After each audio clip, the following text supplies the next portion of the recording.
Assalamualaikum warahmatullahi wabarakatuh.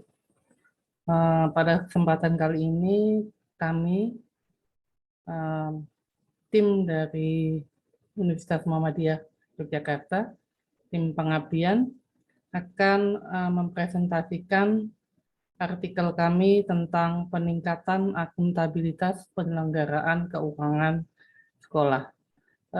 Tim kami terdiri dari saya sendiri, Ica Nazarudin, dan rekan kami Wahyu Manuhara Putra. Oke, akan saya mulai dari latar belakang dahulu. Kenapa kami memilih tema ya, atau pengabdian yang berhubungan dengan akuntabilitas keuangan sekolah? Latar belakangnya adalah yang pertama, beberapa sekolah, ya, terutama di sini adalah sekolah SD dan SMP Muhammadiyah, masih banyak mengalami kesulitan di dalam penyusunan laporan keuangan. Mereka mengalami kendala ketika harus menyusun laporan keuangan yang biasanya digunakan di dalam pembayaran pajak, data pembayaran pajak. Lalu yang lainnya adalah panduan keuangan sekolah ini belum final, masih dalam taraf implementasi awal. Ya, lalu kemudian yang terakhir di sini kita mengetahui pentingnya tata kelola keuangan, terutama di dalam penyusunan laporan keuangan sekolah, ya, dalam rangka untuk meningkatkan akuntabilitas. Seperti yang kita ketahui bahwa sekolah memperoleh dana dari masyarakat, juga mendapatkan bantuan dari pemerintah, baik pemerintah pusat maupun pemerintah daerah. Nah, sehingga pengelolaannya harus dilakukan dengan baik untuk menambah kepercayaan masyarakat terhadap sekolah yang bersangkutan. Oke, kami lanjutkan. Tujuan dari program kami, tadi seperti kami sampaikan sebelumnya, ya, kendala-kendala sekolah, lalu pentingnya akuntabilitas dalam pengelolaan keuangan, sehingga tujuan program pendampingan kami kali ini adalah untuk penyusunan buku panduan keuangan sekolah SD, SMP, Muhammadiyah. Ya, dengan pendampingan ini nanti diharapkan sekolah-sekolah SD, SMP, Muhammadiyah akan memiliki tata kelola organisasi yang transparan dan akuntabel dalam upaya menjadi SD, SMP, Muhammadiyah yang betul-betul unggul dan berkualitas. Nah, selain itu model pendampingan kami melakukan diskusi dengan model fokus group discussion, ya, di mana ketika mitra kami melakukan diskusi, kami ikut serta. Ya. Lalu kemudian juga kami ikut serta di dalam mendampingi implementasi tata kelola keuangan pada sekolah-sekolah. Metode yang kami lakukan pendekatannya adalah baik dengan menggunakan bantuan teknologi informasi dengan online maupun dengan offline, karena kondisi saat ini yang tidak terlalu mendukung ketika kita melakukan offline secara keseluruhan. Oke, ini adalah gambar-gambar ketika kami melakukan pembimbingan baik secara offline, online, ya, lalu ini adalah pada kondisi implementasi tata kelola keuangan pada SD, SMP, Muhammadiyah. Ya. Seperti yang kita ketahui bahwa akuntabilitas keuangan ini merupakan bentuk pertanggungjawaban mengenai keuangan, ya, integritas, ketaatan, serta pengungkapan sesuai dengan peraturan yang berlaku.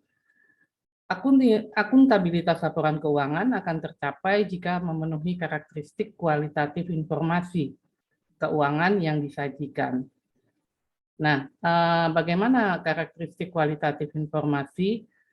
Kriterianya apa saja? berdasarkan standar akuntansi keuangan. Di sini ada 4 kriteria yang harus dipenuhi. Yang pertama harus relevan, artinya informasi yang disajikan di dalam laporan keuangan ini dapat mempengaruhi pengambilan keputusan para penggunanya, serta dapat digunakan untuk mengevaluasi kinerja keuangan, baik kinerja masa lalu, dan kemudian informasi yang disajikan juga dapat digunakan untuk memprediksi kinerja keuangan masa yang akan datang. Lalu andal, artinya andal di sini informasi keuangan di dalam laporan keuangan itu diharapkan bebas dari kesalahan material, jujur, serta dapat diverifikasi. Lalu karakteristik yang ketiga adalah dapat diperbandingkan. Maknanya di sini adalah bahwa informasi laporan keuangan itu dapat diperbandingkan dari periode sebelumnya dan juga dapat diperbandingkan dengan institusi sejenis. Lalu yang keempat adalah dapat dipahami. Maksudnya apa? Maksudnya di sini bahwa laporan keuangan itu disajikan ya, dan mudah dipahami oleh pengguna, serta sesuai dengan standar yang berlaku umum, dengan asumsi bahwa pengguna memiliki pengetahuan yang memadai dan mampu mempelajari informasi keuangan institusi yang bersangkutan. Untuk keuangan sekolah, maka yang menjadi standar akuntansi keuangan yang digunakan adalah ISAK 35. Interpretasi Standar Akuntansi Keuangan nomor 35 sebagai pengganti PSAK 45 yang sekarang sudah mulai diberlakukan. Di sini khusus untuk ISAK ini pengguna laporan keuangan entitas yang berorientasi non-laba umumnya memiliki kepentingan. Ya, gunanya adalah yang pertama, cara manajemen melaksanakan tanggung jawab atas penggunaan sumber daya yang dipercaya kepada mereka. Ya, jadi bisa kita gunakan sebagai menilai ya, untuk alat menilai cara manajemen melaksanakan tanggung jawab atas penggunaan sumber daya yang dipercayakan kepada mereka.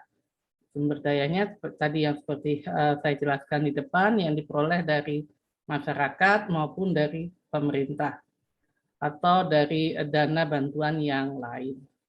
Lalu juga dengan menggunakan ISAK di sini memiliki kepentingan untuk menilai informasi mengenai posisi keuangan, kinerja keuangan, dan arus kas entitas yang bermanfaat di dalam pembuatan keputusan bagi pembuat keputusan ekonomi.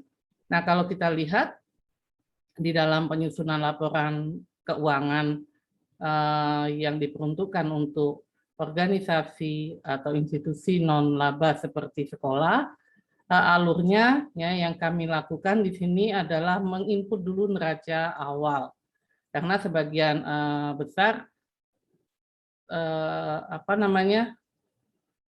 sekolah itu sudah berjalan sehingga perlu melakukan penginputan neraca awal sampai akhirnya tersajilah laporan keuangan. Lalu untuk buku panduan yang dibuat di sini meliputi untuk perencanaan, pelaksanaan operasional harian, dan pengendalian keuangan sekolah. Lalu kemudian tentang standar akuntansi, tentang SOP penerimaan pengeluaran uang SD SMP Muhammadiyah, lalu tentang pengelolaan arsip, serta pelaporan keuangan. Nah, dari hasil kegiatan yang sudah dilakukan, di sini menunjukkan bahwa pemahaman tentang pentingnya tata kelola keuangan bagi sekolah itu semakin meningkat.